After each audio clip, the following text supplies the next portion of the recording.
In a pan, add a tablespoon oil. Once the oil is heat, add a little mustard seeds and a teaspoon of cumin seeds. Now comes in the raw mango pieces.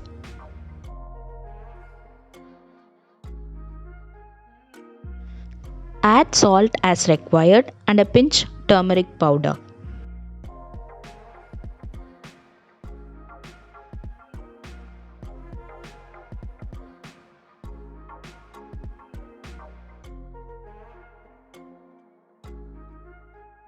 Now add a teaspoon of red chili powder.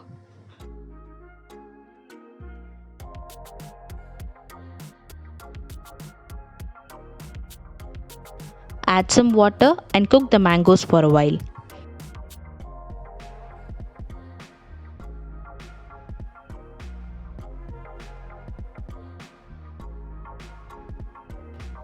Now comes in the final secret ingredient. Add a teaspoon of sugar, mix it once and serve with some chopped coriander leaves. Try this recipe once and don't forget to share your comments below. Thank you for watching.